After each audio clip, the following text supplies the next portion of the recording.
Hello everyone, today we'll discuss about parathyroid gland. Parathyroid glands are four small bodies. You can see here in this diagram, these are four small bodies, each having size of a lentil. Size that is 6 mm long, 3 mm wide and 2 mm thick, and weight is about 120 mg. They are embedded in superior and inferior poles of the thyroid tissue. You can see here this is thyroid gland. Behind it we have parathyroid glands. These parathyroid glands cannot be easily located during thyroid operation because they look like another pole of the thyroid gland, and during thyroidectomy, that is removal of thyroid gland, if parathyroid glands they are removed, that results in hypoparathyroidism. Parathyroid glands, they are highly vascular gland and they are essential for life because removal of parathyroid gland along with thyroid gland, that results in asphyxia and death, and that is because of spasm of laryngeal and thoracic muscles as well as diaphragm. Now, histology. Parathyroid gland is made up of two types of cells. These cells, they are present in the form of masses or columns of epithelioid cells, and along with that, parathyroid gland is having large blood sinuses. You can see here in this diagram. These are masses or columns of epithelioid cells and these are blood vessels. So two types of cells are there. One that is chief cells, which are most numerous and they secrete parathyroid hormone, and second variety of cells you can see here, these are chief cells, this one, and second variety of cells are oxyphil cells. These are less numerous but they are larger and they have granules. These granules are stained with the acidic dye and their functions are not known. Now, parathyroid hormone structure. It is single chain polypeptide and it is formed as large precursor molecule. It is formed in the endoplasmic reticulum. Structure, it is a polypeptide with 84 amino acids and molecular weight is 9500. Biological half-life, that is less than 20 minutes, and normal concentration is about 1.5 to 5.5 nanogram per deciliter. It is synthesized in the form of pre-pro hormone having 110 amino acids, from which pro-parathyroid hormone is formed, that is having 90 amino acids, and from which parathyroid hormone is formed, that is having 84 amino acids. Synthesis, they are synthesized from rough endoplasmic reticulum as we have discussed, and then they are packaged into the secretory granules in the cytoplasm. Now, after formation and packaging, they are released by exocytosis. And what is the stimulus for secretion and release? That is decrease in the plasma calcium ion concentration. And this decreased plasma calcium ion concentration is sensed by calcium receptors which are present in the parathyroid cells. Sole stimulus for the parathyroid hormone secretion is ionized calcium.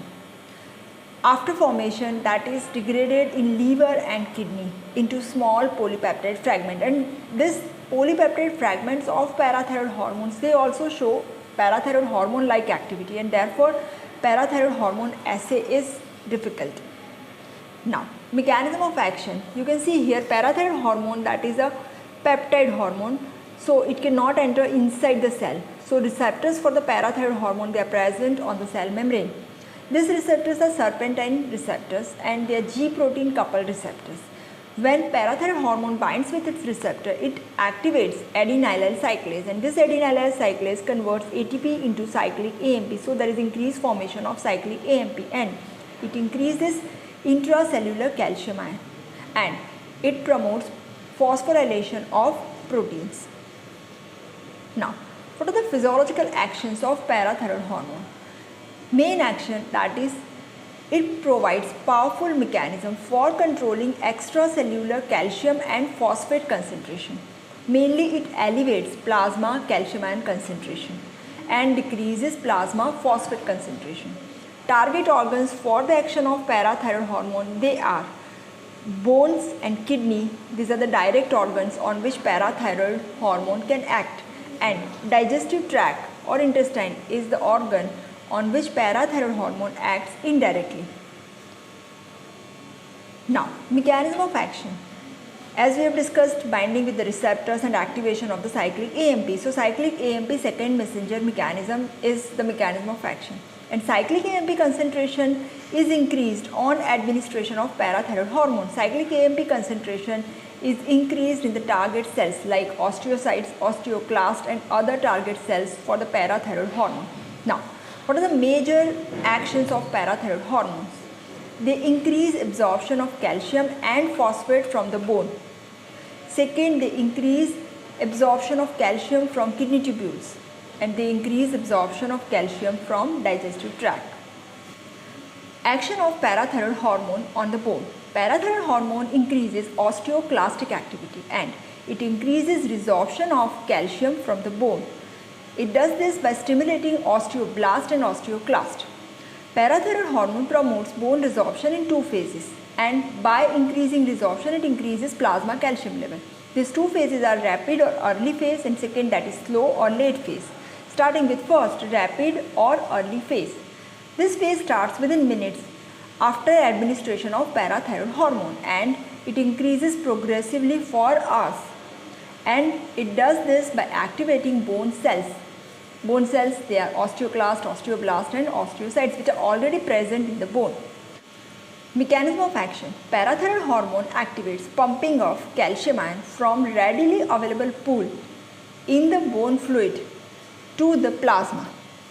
Now, transport occurs across an extensive membrane system, and this membrane system separates, you can see here, bone fluid from extracellular fluid. You can see here, this is bone fluid, this is extracellular fluid. Between them there is a membrane, and this membrane is known as osteocytic membrane system.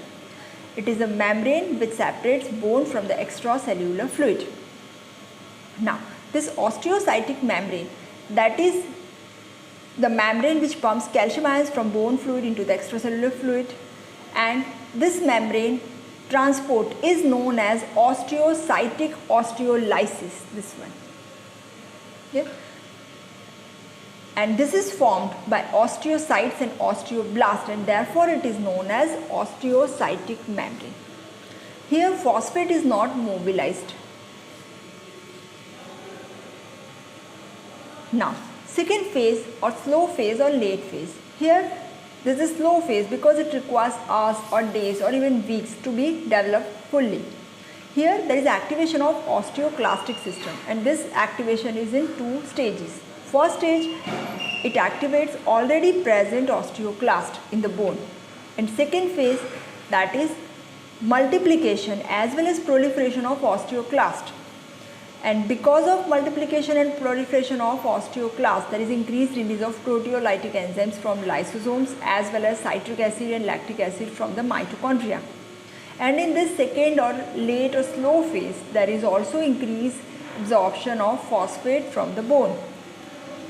Now, what is the mechanism of action? Parathyroid hormone receptors, they are not present on the osteoclast, and therefore osteoclast cannot be directly activated by parathyroid hormone. So how they get activated? First, parathyroid hormone activates osteoblast and osteocytes, and they send signals to osteoclast for their activation. You can see here in this diagram, when parathyroid hormone binds with the receptors which are present in the osteoblast, there is release of certain cytokines. One of the cytokine, that is osteoprotein ligand, which is also known as rank ligand. And this osteoprotein ligand, you can see here, it activates receptors present on the pro-osteoclast. So what does it do? It activates pro-osteoclast, and this pro-osteoclast are differentiated into multinucleated osteoclast. You can see here. This mature osteoclast, they have ruffled border. You can see here this border, and they also release enzymes as well as acids for bone resorption. Bone formation and bone destruction, they are harmonized and they bring bone remodeling. This bone remodeling, it is a continuous process throughout the life, and that is in response to mechanical stress, as well as it is also regulated by active form of vitamin D, that is 1,25-dihydroxycholecalciferol, glucocorticoids and thyroid hormone. Now, role of vitamin D in relation to parathyroid hormone activity. When vitamin D is present in small amount, it increases calcium and phosphate absorption from intestine, and as calcium and phosphate concentration increases, bone calcification increases. But if it is present in very large amount, it increases bone resorption or bone absorption. When vitamin D is absent, bone absorption effect of parathyroid hormone is reduced. Now, action of parathyroid hormone on the intestine. Parathyroid hormone promotes calcium and phosphate absorption from digestive tract. This effect is not direct, it is indirect. How? Because this parathyroid hormone increases synthesis of active form of vitamin D, that is 1,25-dihydroxycholecalciferol in the kidney, and this active vitamin D3 increases absorption of calcium and phosphate from kidney as well as from intestine. Now, what is this vitamin D? This vitamin D that is present either in our skin in the form of inactive vitamin D3 as well as it is also present in our diet. So dietary source of vitamin D, they are fish, fish liver oil, egg yolk as well as milk product. Daily requirement of vitamin D, that is 400 international unit or it is 10 microgram. It is fat soluble, so its absorption requires bile salts. And second source of vitamin D, that is vitamin D3, which is present in inactive form in our skin and it is converted into cholecalciferol by ultraviolet rays of the sun. Now, as we have discussed, 7-dehydrocholesterol, that is inactive form of vitamin D3, which is converted into cholecalciferol. Here you can see this conversion takes place in skin. Now this cholecalciferol, it is converted into 25-hydroxycholecalciferol. This conversion requires enzyme 25-hydroxylase and this conversion takes place in the liver. Now this 25-hydroxycholecalciferol through circulation it reaches to the kidney, and in the kidney this 25-hydroxycholecalciferol is converted into 1,25-dihydroxycholecalciferol. And for this conversion, it requires 1-alpha-hydroxylase enzyme. Now, this conversion of 25-hydroxycholecalciferol to 1,25-dihydroxycholecalciferol requires parathyroid hormone. So, parathyroid hormone activates conversion of 25-hydroxycholecalciferol into 1,25-dihydroxycholecalciferol. Now, what are the actions of 1,25-dihydroxycholecalciferol? You can see here in this diagram. Main action, that is it increases absorption of calcium from intestine. Now, this increased absorption by 3 mechanisms you can see here, 1, 2 and 3. First is this 1,25-dihydroxycholecalciferol is an hormone. So, it passes through blood, reaches to intestine, and in the intestine, it increases formation of calcium binding protein. You can see here. This protein is also known as Cal binding. Okay? And this protein acts as a carrier protein and it increases facilitated diffusion of calcium ions. Okay? Now, rate of calcium absorption, that is directly proportional to the quantity of calcium binding protein or Cal binding. Now, calcium binding protein remains in intestinal cell for several weeks after vitamin D3 active form that is removed. So once we have given 1,25-dihydroxycholecalciferol, for several weeks there is absorption of calcium ion from the intestine. Now, vitamin D receptors, they are present in most of the cells in the body, mainly they are present in the nuclei because this vitamin D, that is steroid hormone. Okay?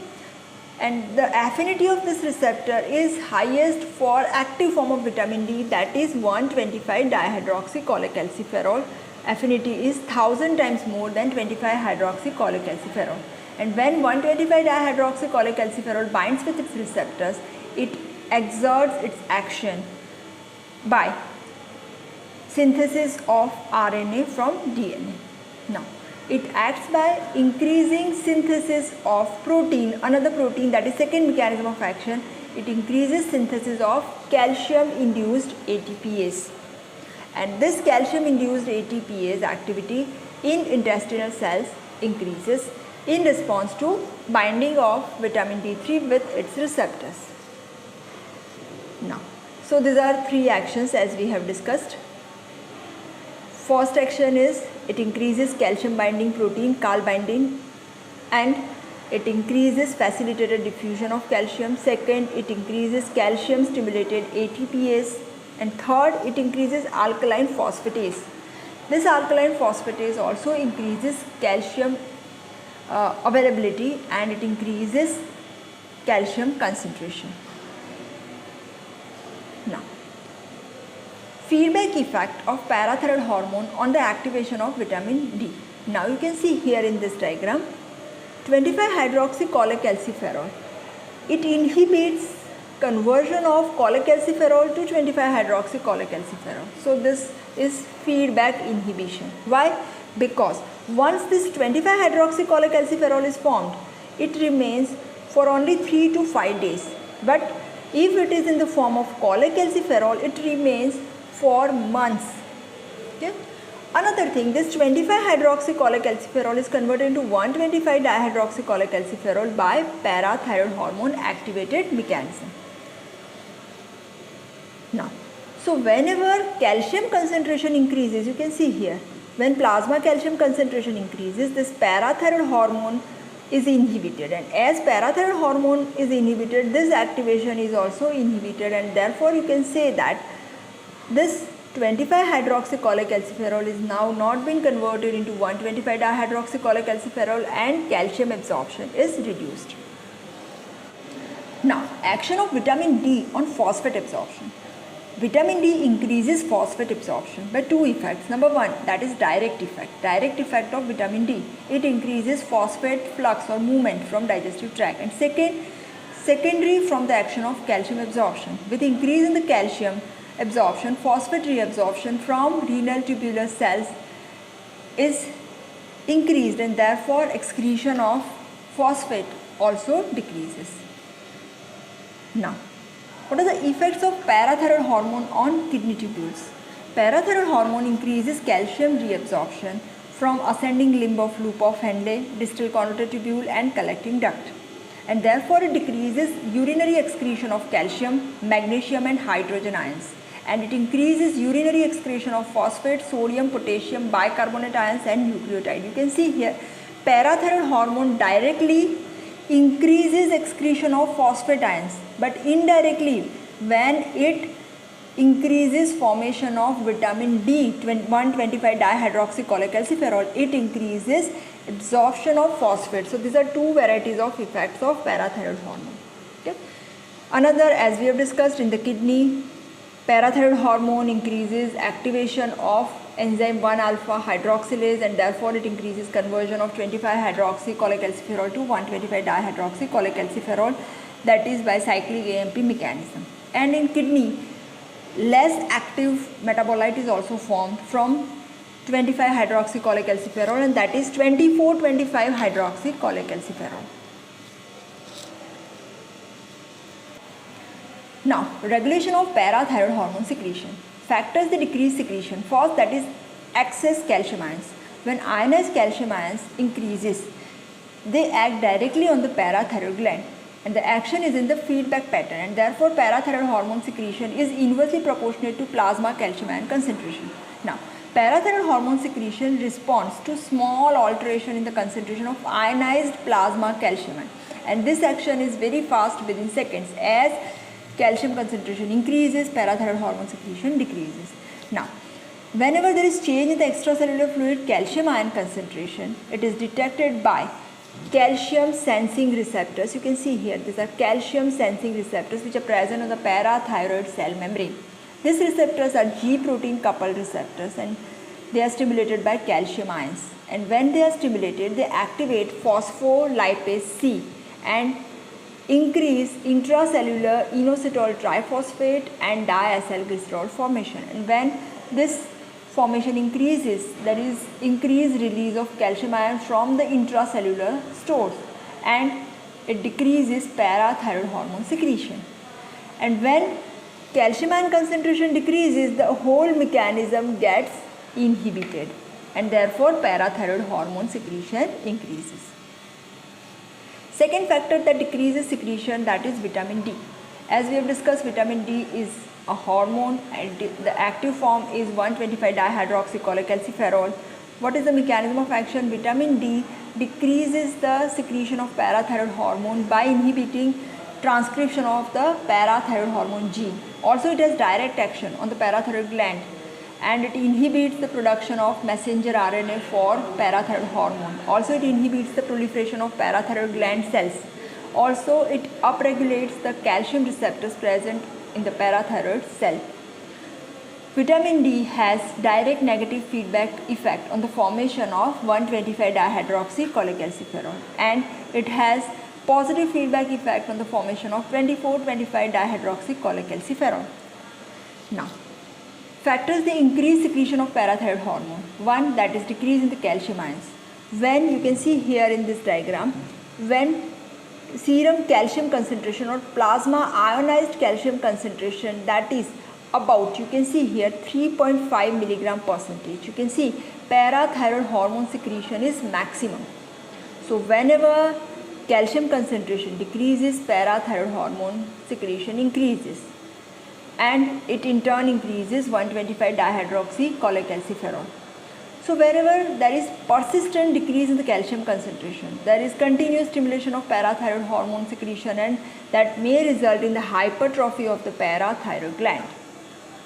Now, as calcium concentration increases, you can see here, then parathyroid hormone secretion decreases, and when calcium concentration is about 5.5 milligram percentage, then parathyroid hormone secretion comes back to its basal level. So you can say that whenever there is small change in the concentration of calcium, that changes parathyroid hormone secretion. And another thing, size of parathyroid gland is also affected by calcium content of the diet and plasma calcium concentration. Next is plasma phosphate level. When plasma phosphate concentration increases, that results in fall in the calcium concentration, and as calcium concentration decreases, parathyroid hormone secretion stimulated. Second mechanism of action, that is this phosphate concentration. When phosphate concentration decreases, there is increase in the 1-alpha hydroxylase, and this is the enzyme which is required for conversion of 25-hydroxycholecalciferol into 1,25-dihydroxycholecalciferol. Therefore, there is increase in the 1,25-dihydroxycholecalciferol level.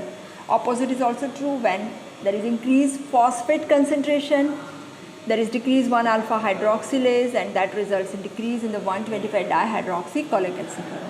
Third factor, serum magnesium concentration.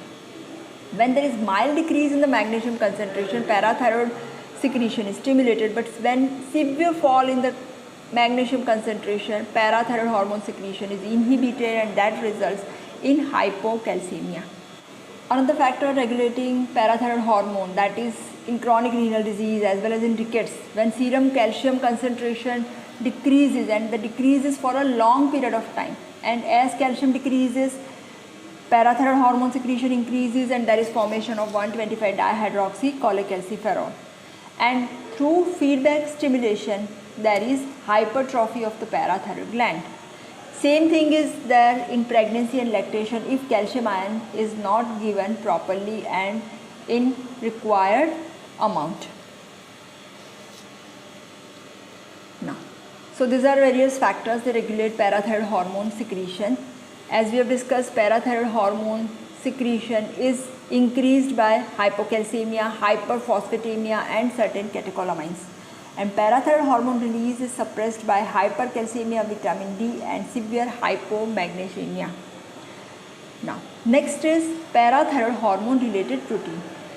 It is produced by many different tissues in the body, like it is produced in the skin, keratinocytes, in lactating mammary gland, placenta also produces, fetal parathyroid gland, and brain also produces parathyroid hormone related protein. Its structure is, it is polypeptide having 140 amino acid, whereas parathyroid hormone has 84 amino acids. They both are structurally homologous, and parathyroid hormone receptor protein binds to parathyroid hormone receptor. Functions of parathyroid hormone related protein.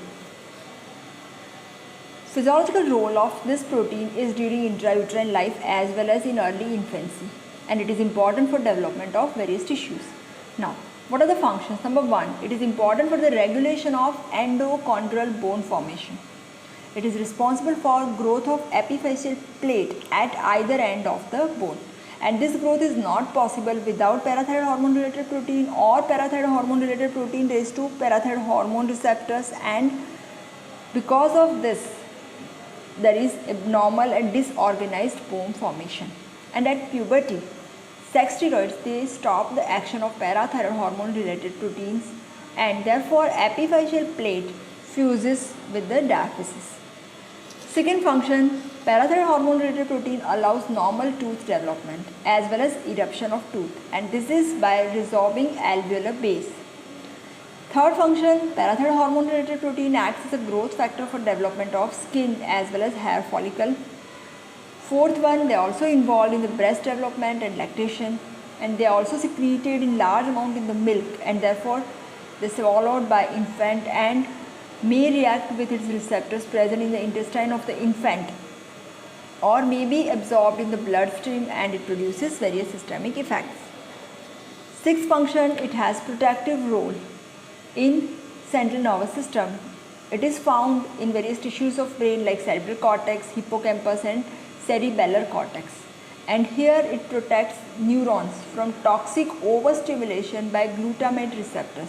These glutamate receptors, they activate voltage gated calcium channels, so this activation is inhibited and thus it has protective role. So this is all about parathyroid gland and parathyroid hormone. Thank you.